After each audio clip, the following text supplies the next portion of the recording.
Hello. Good afternoon, everyone. I am Afshad Alvin, a student of BSE Institute. On August 14th, a multinational hacking ring siphoned off 94 crores from Pune headquartered Cosmos Bank. This incident sent shockwaves through the BFSI industry, and realization has dawned for a need of increased fortified cybersecurity. To quote Society General's IBFS Chief Information Security Officer Stefan Napo, technology trust is a good thing, but control is a better one. Cybersecurity comprises of technologies, processes, and controls that are designed to protect systems, networks, and data from cyber attacks. Cybersecurity is much more than a matter of technology today. We're living in an IoT ecosystem where everything from watches to lights are monitored by evolving softwares. The BFSI sector is at the forefront of these developments. The BFSI sector faces three times more sector faces three times more cyber attacks than any other industry. Banks are where the money is, but even valuable are the information of millions of users that they have with them. For cyber criminals, this is a gold mine. In the past few years, cyber attacks on financial institutions have been identified as a critical focus area of many cybersecurity companies. With this in mind, we have recently tied up with the Association of Certified Financial Crime Specialists, the global leader in financial crime prevention. This webinar is first in the series of initiatives created to bring awareness regarding financial cyber crimes and the need for cybersecurity. Today we have with us pioneers in the field of cybersecurity who will share their experiences, perspectives, and knowledge about the subject. We have Mr. Venkatesh Sundar. He's an application security aficionado, a hardcore technologist turned marketeer. He's the founder of Indusface, a one-stop shop for all application security issues. An entrepreneur at heart, his experience in large and startup software product companies. He has held various roles of leadership and management in product development and sales of computer product software companies such as Entrust and Cognos. We have with us Dr. Samir Kelekar. He is a passionate technologist and a social activist. He has about 34 years of experience combined in the field of IT and academics. He's done his PhD from Columbia University, New York, in the field where he in the field of computer networking. He owns three allocated U.S. patents in the area of mobile security. By working for companies such as Motorola, Alcatel, and startups such as Sanware and Naris, he has amassed professional heritage.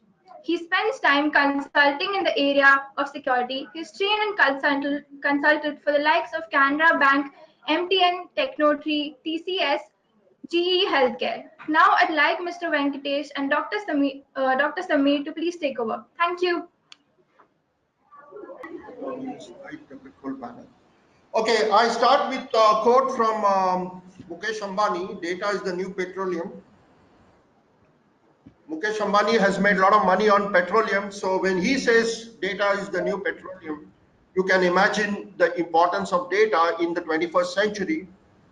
And BFSI, which actually deals with money, for them data is money, because you lose something, you lose money. Let me briefly look at the losses in cybercrime, and let's first see internationally. In 2017, the maximum losses have been in China 66 billion, followed by Brazil 22.5 billion, USA 19.4 billion, and India is 18.5 billion, which is significant. Here are some of the big hacks of the last few years. Target was hacked in 2013. 110 million credit cards were stolen. Target almost went bankrupt because of that. Samir? Sony was hacked in 2014, and this was by a North Korean group. It is suspected because they were about to release a movie on the North Korean dictator. They lost employee data as well as unreleased videos. LinkedIn was hacked. 100 million accounts and passwords were stolen. Yahoo, almost every user IDs was hacked. Then coming back to closer home, Bangladesh, there was a major SWIFT hack. SWIFT is used to transfer money by banks. $90 million were lost. Equifax, this is in 2017. It's a company that with credit ratings in the US. 145 million users were hacked, and their stock that market value went in a week went down by $4 billion. Now, briefly, I will get into what caused the hack, in the sense that what was the primary vector, so that you can get an idea as to how these hacks take place. In case of Target, a refrigeration vendor's credentials were stolen, and through that, the hackers got into Target. And that refrigeration vendor was actually running an anti-malware software called Malwarebytes. The only problem with that was that he was doing what is called an on-demand scan. That means he was running scans when he wants, but not in real time. So this was missed. After getting into the refrigeration vendor, the hackers used what is called an SQL injection, which is a way of getting into the database. And finally, they used what's called a POS hack, the point of sales terminal. About 110 million users who were actually buying something in Target, their credit cards were stolen from memory.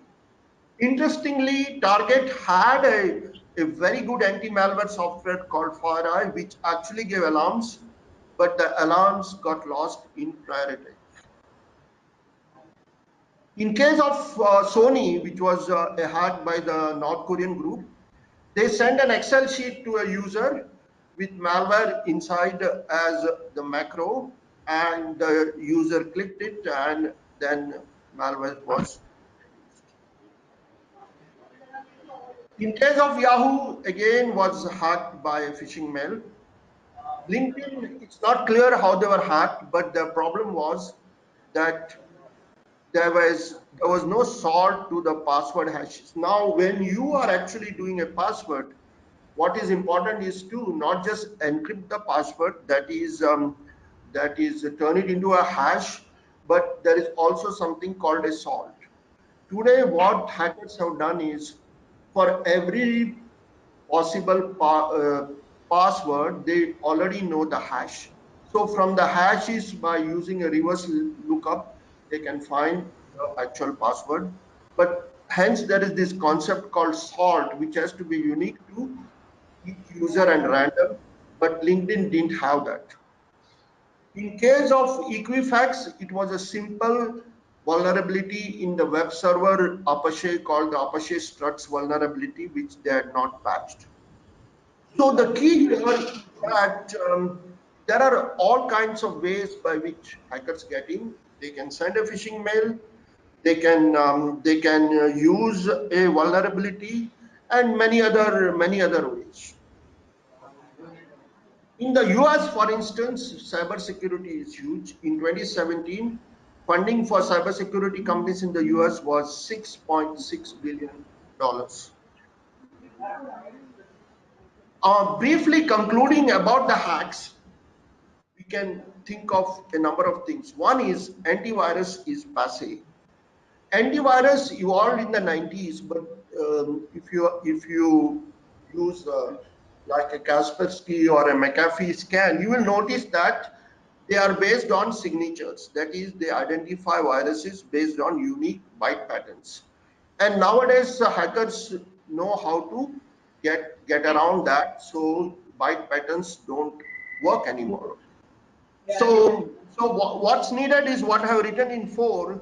That is, there are new generation of companies such as FireEye, Lastline, Carbon Black, which use a behavioral analysis. They don't depend on signature. So if you are a BFSI company, you better have one of these behavioral softwares.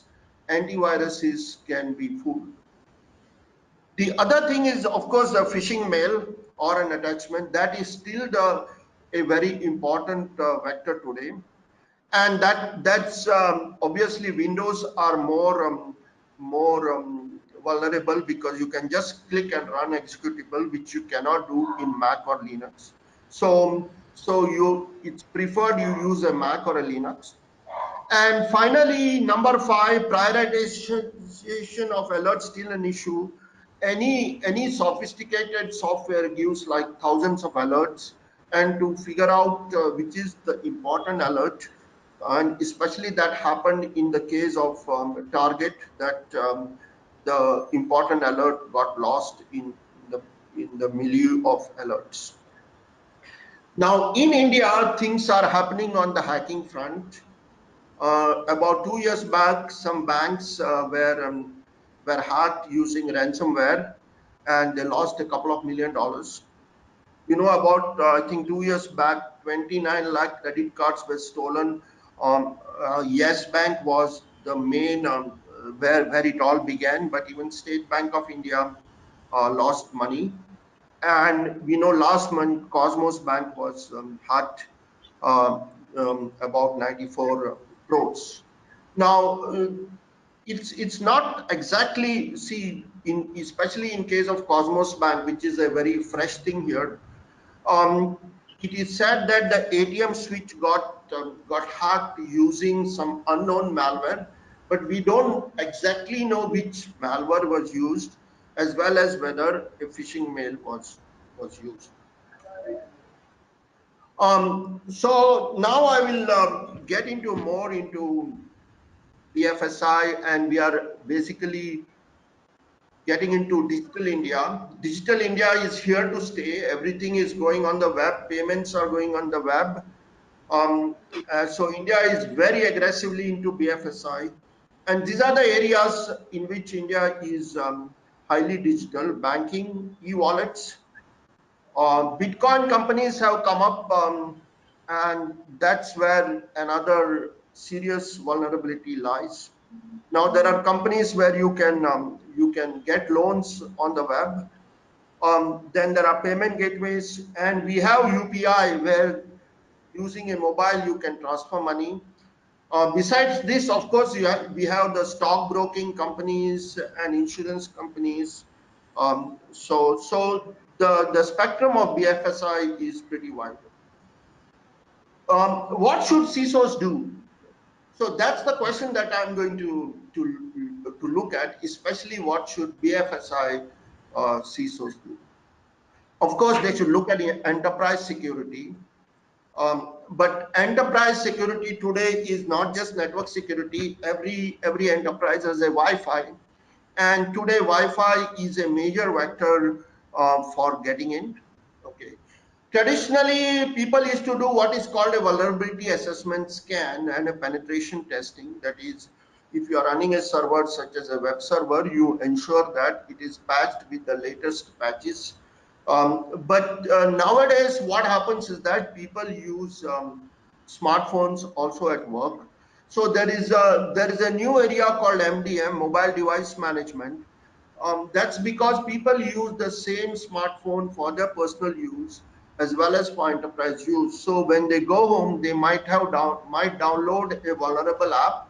Next day they will come to office, and that app could hack into the office. So there are companies which help you partition between your home use and your enterprise use. Of course, there is something called SIEM, that means Security Information Event Management.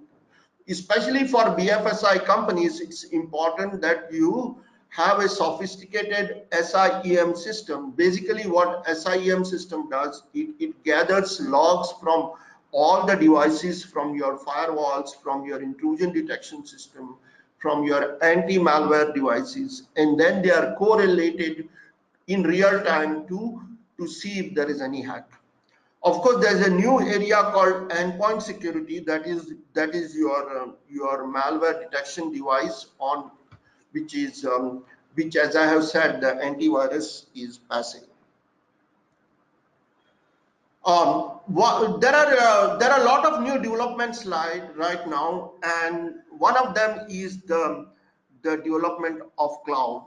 And because of cloud, there are no physical boundaries to your enterprise.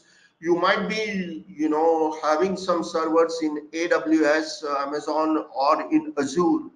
So everything has become virtual.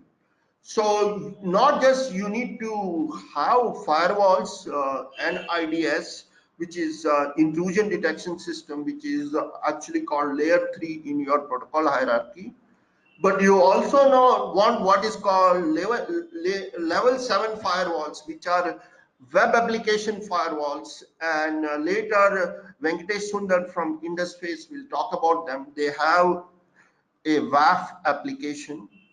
Plus, you need what is cloud security. And what do I mean by cloud security? That is, your applications on the cloud need to be secure. And newer security problems have arisen there because these cloud companies, they host data of a number of companies. So if you hack into a cloud platform like Zen, you might be able to access data of some other companies. As well as there's a concept of private keys now. That is, the cloud companies should ensure that data is available only to the customers and not just to them, but they may not implement it properly, and because of that, data may get leaked. Also, we need what is called DLPs. DLPs is data leakage protection. Recently in Singapore, a major hospital was breached and all their database was stolen.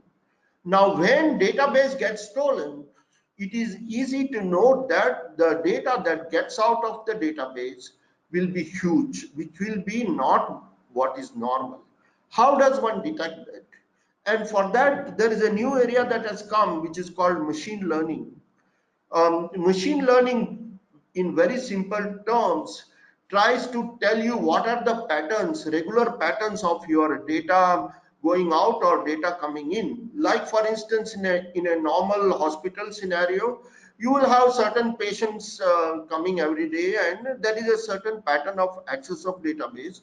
Suddenly, if you find that a huge data is going out, these machine learning systems will alert you, and especially if there is a hack, you will find that there is an anomaly in your usage.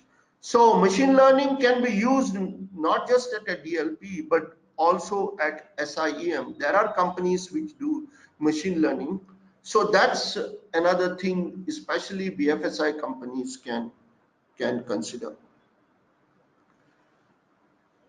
Again, looking at more, security has basically become very complex. It's a jigsaw puzzle where you need a number of.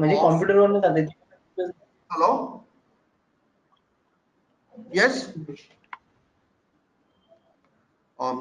You need prioritization of alerts. Yeah, Now, there just are one two. second, Samir. Hello. I think somebody from Vinod's side was speaking. Vinod, you might want to put yours this on mute. No, sir. You can continue. Okay, yeah, Okay. but I'll put your you can, probably best to put yourself on mute. Okay. What is a NAC? NAC is what's called a network access control. That is, when an employee comes with a laptop, before he has access to your network, a scan has to be done on it, because he would have used the laptop somewhere else and there could be malware on it. Companies such as Cisco sell products such as NAC, so you may want to consider a NAC. What is Tripwire? Tripwire is a very old security company. When a hacker enters, what he may do is he may change some of the executable. Tripwire will alert you using some encrypted hash of executable. Tripwire will alert you if an executable has been changed.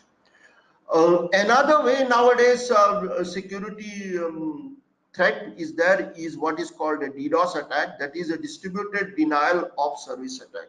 Recently, Amazon was down and Twitter was down by a young guy using a tool called Mirai. As the first uh, as was mentioned in the introduction, there's a lot of IoT today. Every CCTV camera is part of IoT, has an IP address. The problem with many of these IoT devices is that their passwords are not changed. They are just default passwords, so any hacker can get into it. And a DDoS attack today is launched by putting together like 1 million CCTV cameras and attacking a site like Amazon. Okay, and to protect it, one needs what is called a DDoS protection box. There are some companies like Arbor Networks which have boxes like that. Another problem that this is not exactly a problem, but people today use what is called containerization to develop apps. Containerizations, there are technologies such as Docker, um, and Kubernetes, which help you scale applications. But because of that, there are vulnerabilities in Docker, in Kubernetes, and recently, for instance, Tesla was hacked using Kubernetes app, using a vulnerability in Kubernetes, and it was used to mine cryptocurrencies. Just like ransomware, one of the things hackers do is use your processing bandwidth today to mine cryptocurrencies. Now, this is something Indusface is very good at. OWASP is basically a web application security framework. If you have a website, it could be hacked, as it happened in the case of Target, using an SQL injection or what is called a cross-site scripting. So you need to scan these apps using specific scanners for cross-site scripting or SQL injection, or you need to have a web application firewall. And if you are using CMS, content management systems such as WordPress or Joomla, there are a lot of vulnerabilities there, and you need to patch them to the latest vulnerability. Use of mobile apps. There is an indiscriminate downloading of apps. These apps ask for all kinds of permissions, and they may even steal your SMSs and do all kinds of stuff. Besides, there are vulnerabilities in Android itself. If you don't have the latest Android version, you might be actually running an Android version with which has vulnerability. Okay. And as I said, enterprises need to separate between personal use and enterprise use of mobile. Finally, RAT is a remote access Trojan. That's a way for hackers to get into the mobile and then keep a backdoor through which usually hackers have something called a CNC server, which is a command and control server.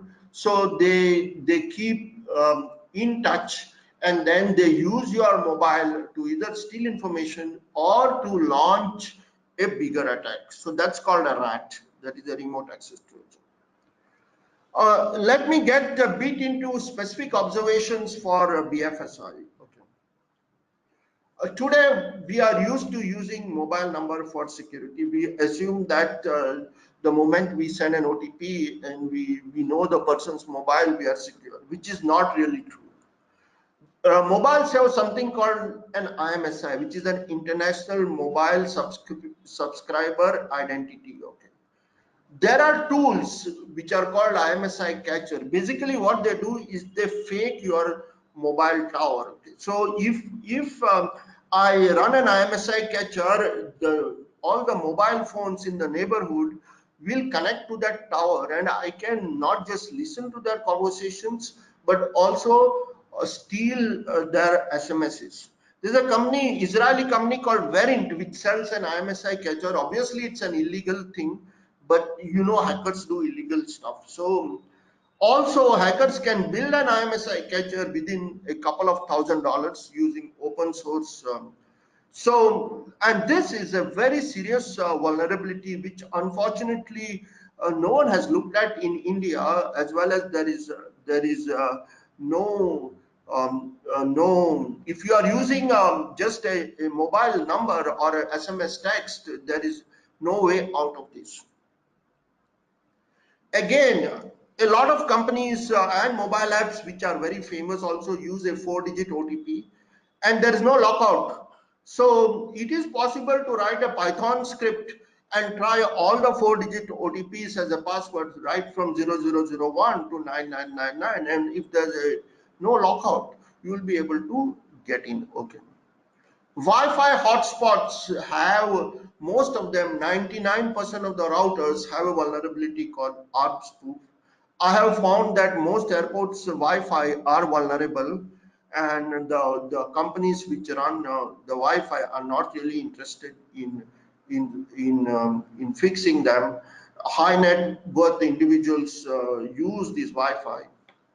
Then POS terminals, there are a lot of you can insert a USB with a malware on any of these terminals which use credit cards, and you can hack them. And even, in fact, this is a very interesting thing I found in some of the airports. There are these terminals which are lying open, which are used only when the flights come or during the departure. Otherwise, you can just put in a malware, a USB, and probably get into the whole airline system. Of course, banks are hackable via a phishing mail. And finally, even UPI could be vulnerable, because UPI does the mistaken assumption that your mobile number itself is your bank account, and which means that using, say, IMSI catcher, if you can get into the mobile, that's it. It would be as good as getting um, into the bank. And Beam, when it was introduced, and when I checked it last, it also had certain vulnerabilities which could be fixed. And finally, bitcoins are the biggest vulnerability, because as you know, in Bitcoin, the blockchain address is anonymous. There is no identity associated with it. In fact, there are these lot of Bitcoin portals in India.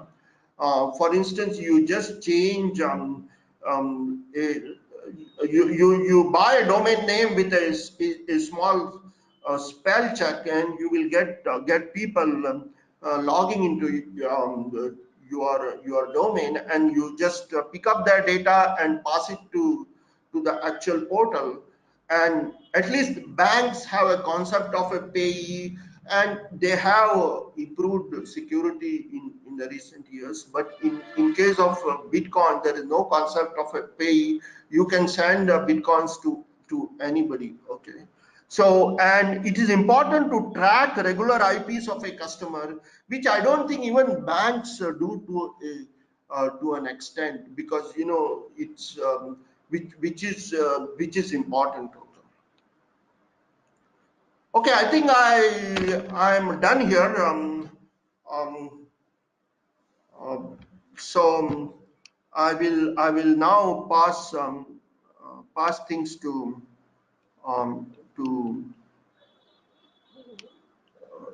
Venkatesh Sundar to take over. One second. Okay, thank you, Samir. That was pretty insightful. And honestly, if we listen to Samir for more than half an hour, sometimes you start getting an inferiority complex, because I have been in the cybersecurity space for a long time, and I always have something new to learn and some new technical mumbo jumbo that I keep hearing from him, right? Which, of course, is a very dynamic landscape. Unfortunately, the hackers are coming up with new threat vectors and new ways of hacking stuff. And one of the best ways to address cybersecurity problem is to be one step ahead of them. And to be one step ahead of them, we have to know what things and tools they are using, right? With that as the underpinning, or sort of the thought process, I actually founded Indusface and a total application security company. We are the only product company in the application security space, at least in India. With the digitization of India that Samir talked about happening, there is also a Make in India wave where I would categorize the development of India in this space into four stages, right? The first stage was simple low-cost outsourcing. The second stage was not just low-cost outsourcing, mid-90s to late early 2000. It was business process outsourcing. So outsource some critical work to India, not just for cost advantage, but for business benefit. The third wave that happened when we started having the Microsofts and the Googles and the Facebooks opening offices in India was not just outsourcing of back-end processes, but also product development and innovation centers of multinational company running out of India. And the fourth wave, which is what I'm pretty excited to be part of, is not just product development and innovation centers of multinationals in India, but innovations born in India that is taking global, right? That is the Make in India wave. Right, so Indusface is about 6 years, 7 years old in this space as a product company. And I'm going to articulate how we are addressing some of the problems that Samir talked about and our view into this world and the product that we build and how BFSI can use this to stay secure. Right. So the digitization wave that is happening, digital India wave that is happening, the speed of innovation is highest in BFSI. And you just look at the number of fintech. I mean, there is food tech and this tech and that, but fintech, every corner I'm seeing a fintech company opening up out of nowhere.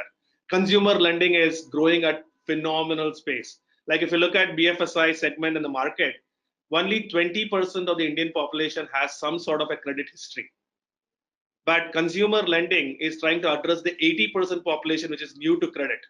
And what they are trying to do with digitization is the entire process of applying for a loan or applying for a credit to processing it and approving it and giving it and disbursing it is actually happening not in days and months, which is to be the case, but actually in minutes, right? And with speed and digitization comes risk, and the risk obviously is security. And the motivation of exploiting that risk is extremely high in BFSI because real money is involved. So what do we do? BFSI and I mean, just me as a security vendor and also living and breathing this space, I get sometimes a little bit of technology fatigue trying to keep up with it. Just imagine a BFSI or a company where their core business is not security. How do they keep up with it? Though they cannot ignore it. So what we tried to do was we approached this problem and try to simplify this entire offering and package it to a BFSI company specifically in terms of use cases that they would worry about, right? The use cases is central to the digitization is applications, whether it is ATM terminal or your web applications or whatever it is, there is some application that is processing your data and dealing with it. So it will be very easy to simplify this entire space that any company, BFSI specifically, if they take care of security of their applications, they're addressing a majority of their problem in terms of risks. And most of the applications are in the web and mobile, and that is the space we operate in.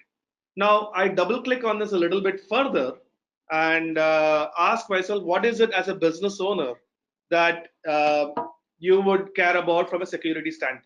What are the worries? Like, just start asking yourself these questions. First thing is, what is my risk? How am I vulnerable? What are my risks? Right? That is the first business question that BFSI would ask for. And specifically, they want to know what is my risk on the applications that I have hosted that my consumers, my partners, and my stakeholders interact with. I call that use case detect. Okay.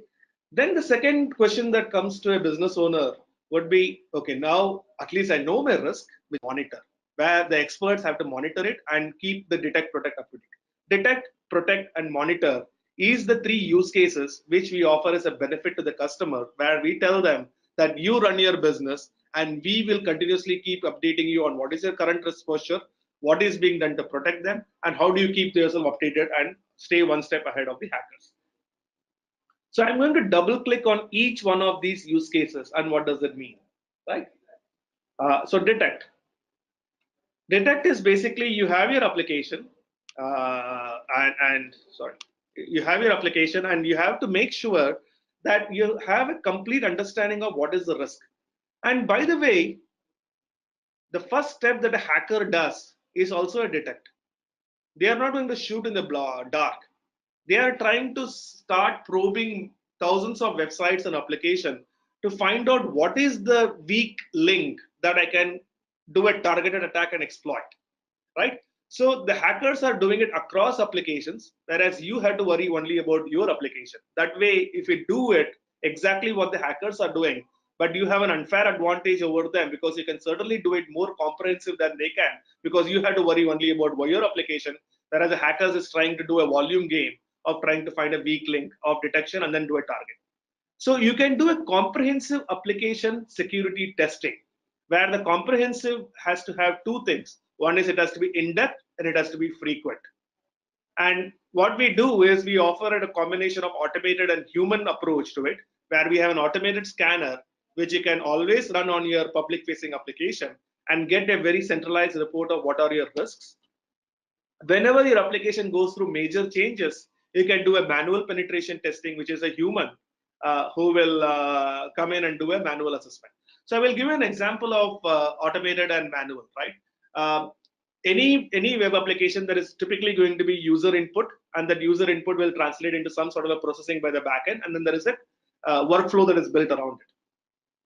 Now that user input, Samir talked about SQL injection, cross-site scripting. A hacker is going to try to see, he's going to visualize that when this user input is entered, let's say user ID, password, or a mobile number, it is going to translate into some sort of a database query on the backend. And he's visualizing what that will look like. And instead of trying to enter a legitimate user ID and password or a legitimate mobile number or whatever form data you're asking the user for, they will enter a database query string, knowing that this is going to translate into a SQL injection or SQL query in the backend, and the output will be a complete database dump. Now, a hacker is doing this. So every user-generated input, you can do a testing or in an automated manner frequently to ensure that are you vulnerable to SQL injection? Are you vulnerable to cross-site scripting? Are you vulnerable to brute force, repeated logins, and all those things?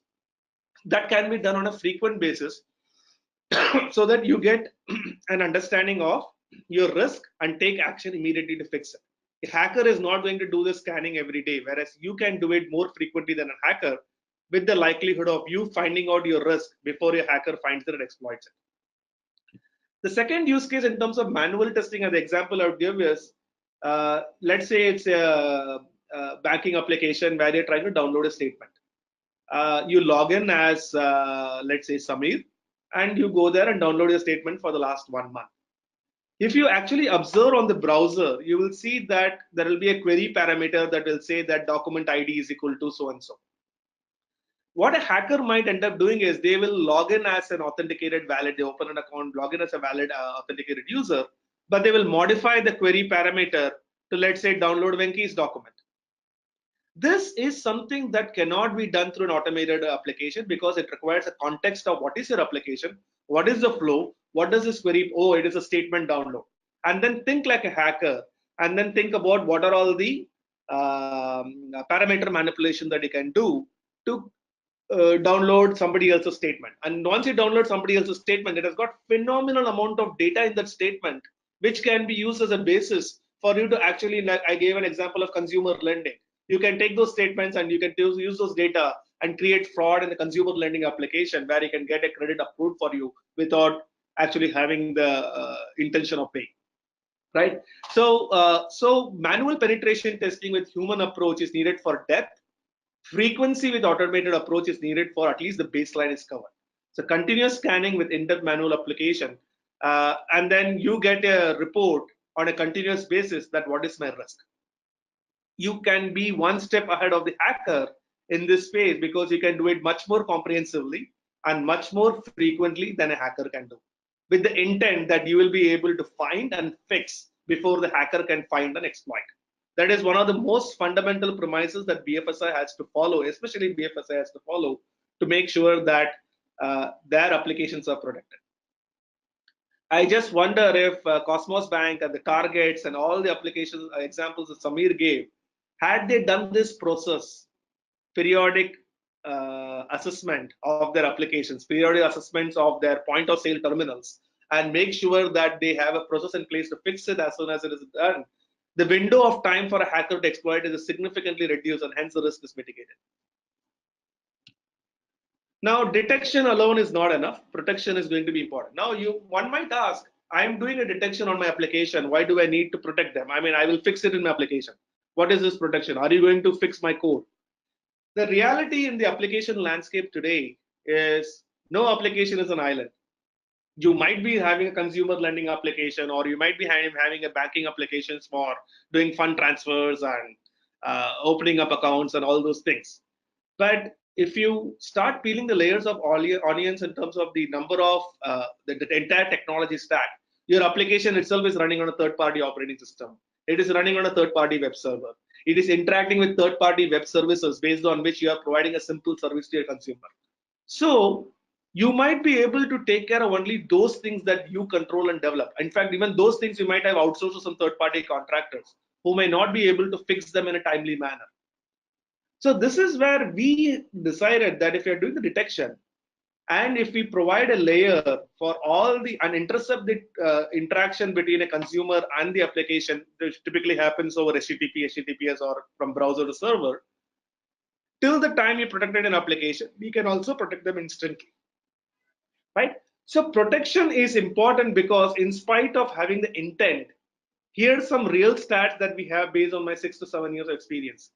8 of the 10 critical vulnerabilities that we have identified to the customers through my detection, scanning, and vulnerability assessment and penetration testing, they do not fix it on an average for 175 days. This is the average. If you look at the outliers, some of them are more than a year, right? Most of the banks run a third-party banking software like Finacle or Bankaway or those kind of things, right? Oracle as a database.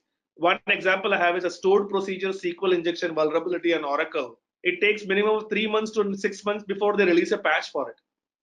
And you cannot fix those code, but you are still relying on them, and the vulnerability is waiting to be exploited by a hacker. It's a matter of time. The hacker is also going to find the vulnerability and exploit them. 8 out of 80% of the critical vulnerabilities are not patched for more than close to 6 months. 90% of the high vulnerabilities are not patched for close to 4 months.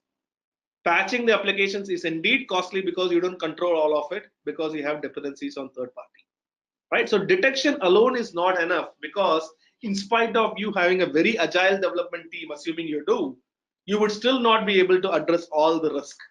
So you need to have an independent application layer protection. And existing security infrastructure, if you look at it, a typical layman breakdown is there are internet users who send traffic, they go through the network firewall, and legitimate users can come in, but so can an attacker come in, because the web applications or any of your applications that you're designing for digitization and speed by design is meant for openness and allowing everybody, which includes legitimate users, where if it's a legitimate user, there's a great convenience benefit, but if it's not a legitimate user, there's a huge business risk. 75% of the attacks, according to Gartner, happen at an application layer, right? And that is where Gartner is saying that protection as a technology should be offered as a service. Security as a service is the only way to counter. SaaS is the only way to counter. I'm making this term I've called CAS, C-A-A-S, crime as a service. Crime as a service is very lucrative because ransomware, somebody will come and tell you that I can take your website down because of this vulnerability. I'm not going to take it down, provided you send me 5 bitcoins. It's the Dawood Ibrahim of the 21st century.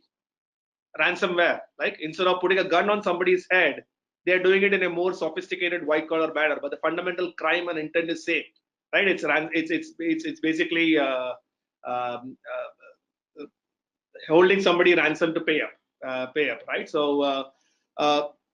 So security as a service, where businesses are running at 150 miles an hour for digitization and convenience, but how do they keep up with the security? So the best way is partner with vendors who offer it as a service, and hold them responsible for with strong SLAs so that you can run your business and keep hackers away on a continuous basis, right? Now, there is no silver bullet that you detect and protect and put it there and it goes away, right? So monitor is something where you have to continuously look at your traffic and figure out what is happening, what percentage of my traffic is legitimate and what percentage is illegitimate, and can I learn something more from that. I will give you an example within my own website. I don't do business in Russia, Ukraine. My target markets where I sell is predominantly India and Asian region, excluding China. And a lot of my business also comes from European market and US market. I found that on my website, suddenly I saw a lot of registrations on attacks, attempted attacks and probe. This is a live example that is coming from Ukraine. It was suspicious and they were trying to send some illegitimate. So one of the things for monitor I did was I just blocked the country. Very simple step. It may not be applicable to all BFSI. But what I have done is I have suddenly improved my defense posture to say that, you know what, Ukraine, I don't care about doing business there, or it's a business call I took. But at the same time, I have completely eliminated potential hackers that can come from that region, right? I'll give you a couple of more examples. The monitor, the real benefit where we combine detect and protect, and every BFSI should have some program in place, whether they use Indusface or not, is when you combine detect and protect, what you're trying to do is you're trying to combine a hacker behavior of detect and exploit with your defense posture of detect and protect, which is, and that the protect doesn't stop just at protection, but when the protection layer stops the attack, that can become a foundational unit of intelligence for you to know that you're dealing with a hacker. And the example I would give you here is visualize a very simple form and you enter your mobile number, right? One of the most common uh, security checks we do is the data validation happening on the server side or client side. The data validation for a mobile number would be very simple, like it should be 10 digits long maximum. It should not have any alphabets. And the only non-numeric allowed is plus. That's a very simple data validation. So plus 91990000, whatever, right? That is a valid mobile number. Now the logic for validating this typically happens using JavaScript on the browser or the mobile client side on the handset. Now, one of the checks as part of the detection we do is, can I bypass this validation? Right? I will disable JavaScript, I bypass the validation and send you a mobile number which is junk or some random number. The server side should also have, as best practices, reinforce the validation for that data. If it does not, we categorize it as a medium level vulnerability, saying that somebody can bypass the validation and send some junk data to your server side. Now, pause here for a second. If you put a policy on this, on the server side, saying that server side validation is enforced, which you can do in my protection layer, and you find that you are getting, in spite of having client side validation, JavaScript validation on the client side, which is whom you're dealing with in place, and your server is getting a data which is bypass that validation coming, you are not dealing with a normal user, you're dealing with a hacker. Now, that insight can trigger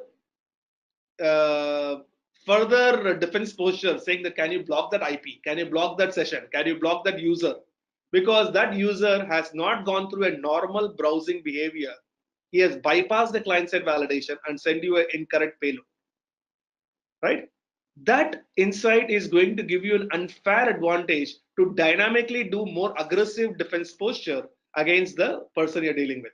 And that is what we do. We are not even getting into machine learning, which is still far away. What we are doing with the detect and protect is we are identifying guaranteed hackable intent of the person we are dealing with and use that hackable intent triggers as a trigger for us to do inspection, alerts, get the support team, and build a defense posture to keep them away. So monitoring provides real-time insights. It provides you actionable insights to keep your defense posture updated on a consistent basis. Now you can also look at more big data analytics. Like we're dealing with about 1 billion requests every month. We can look at historical data and come up with more predictive, proactive, and prescriptive frameworks and actions, so that you can keep the hackers away on continuous basis. So security, I mean, the cliche that is being used is security is not an endpoint, it is a destination. Like, you have to always keep it updated, you have to keep it monitored on a continuous basis to keep the hackers away. So that is what we do with the example I gave with the proactive learning with analytics, so that we give the risk posture, we protect you against those risks, and then we analyze the traffic on a continuous basis, and we'll keep learning with analytics to keep the hackers away on a consistent basis with actionable insights that BFSIs and enterprises can follow to mitigate the risks. So one of the examples with this approach we have done in the last 6 years is 81% of the zero-day attack. One of the zero-day attacks Samir mentioned in his presentation was Apache struts. One of the examples he gave was they were impacted by it. We were blocking that right from day zero. Zero-day attacks means a new vulnerability got uncovered, it got publicized, the world knows about it, and the enterprises and BFSI have 0 day to fix it. Because if they do not, and because it is public, there is a very high risk that they are going to be subject and target of those attacks. So you literally have 0 days to fix it. I have seen CIOs and CSOs scampering to get things done whenever a new 0 day vulnerability or a big one gets uncovered sometime, right? 80 to 85% of the 0 day attacks are blocked by us on day 0 through the detect, protect, and monitor analytics that we have built in. The balance 19%, we block them through custom rules. We create a custom policy for every customer so that within a day we block them. On day 0 we block them, right?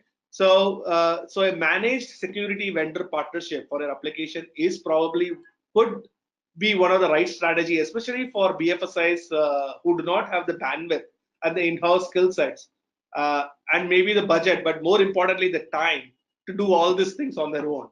And that is when partnership with vendors and different vendors and subject matter experts will help and could be the first step that you guys can take to secure your business and money. So I have a few questions. What I'm going to do is I'm going to read out a few questions that I have that has come my way. Some of them are for you, Samir, and some of them for me. One of the questions that has come out is, okay, let me check what is the question panel. Yeah, questions panel. Yeah, somebody is adjusting the camera. Okay. Samir, question to you. How to protect Windows from phishing with some malware protection? How to protect Windows? How to protect Windows from phishing? How to protect your Windows operating system from phishing with some malware protection? Yeah, there is no 100% guarantee because there's always a newer type of malware which no product can block. But products such as FireEye, Last Line, Carbon Block, they are the latest ones which will actually analyze the behavior of the malware. So in about 99% of the cases, they will be able to protect. So antivirus is no good. Anybody can develop a new antivirus, a new malware which beats the antiviruses, the signature-based antiviruses. But it is not easy to develop something which FireEye and all can, which can beat FireEye and other behavioral systems. So you need a behavioral system basically. Yeah, I think I would also add to it, like on the client side, endpoint security is a bigger beast. So as a BFSI, as an institution, what you should be doing is, I should not be the segue through which uh, malwares or viruses spread to the customer. So I can secure my application, I can educate my user base, I can tell them that I will not send any emails asking you to give your account number and submit your this. You can say that please do not fall. So combination of process, technology, and education is needed. But no matter what, you have to treat the entity on the other side as a business, as a BFSI owner, that they are attacked, and how do I do to protect at least my assets? That is what the BFSI can control, and everything else will be through a combination of process, technology, and education as well. Yeah, just to add one point here. See, today everybody has LinkedIn. Okay, I can go and find out who are the administrators on in each of the banks. Okay, just through LinkedIn. Okay, ICICI administrator or Axis Bank administrator, from the LinkedIn resumes you can find. You can get their emails, and you can send them malware. So for BFSI companies, they should have this internally, not for customers, but for them internally. They need a behavioral system. Yeah, yeah. So thanks, Samir. There is a few more. I mean, there are 10, 15 questions. I'm going to take 2, 3 more. Somebody has asked me, can you elaborate on 0 days? How is it you are able to block a 0 days when you do not even know about it? So very good question. I will give the example of Apache struts. Apache struts, I mean, there's a new one that came recently, and there's another one that came 2 years back. The one that came recently, I had to push out an update after knowing about it. The one that came about a year and a half back, I was already protected even before I knew about the vulnerability.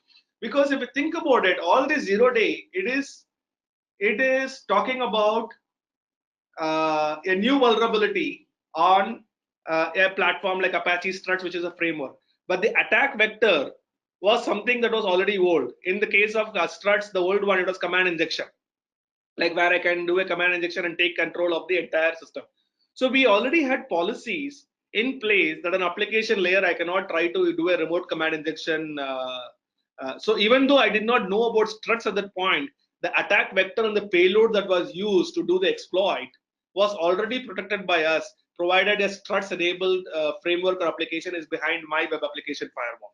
So my web application firewall already had a policy to protect it, right? So that's how. So with the consistent amount of learning and everything, 80% of the new 0 day attacks, the attack vectors are already known to us because we already have patterns and processes in place to block them, and hence we are able to block 80% of them on day 0 or even before day 0, in spite of not doing that attack until it got published.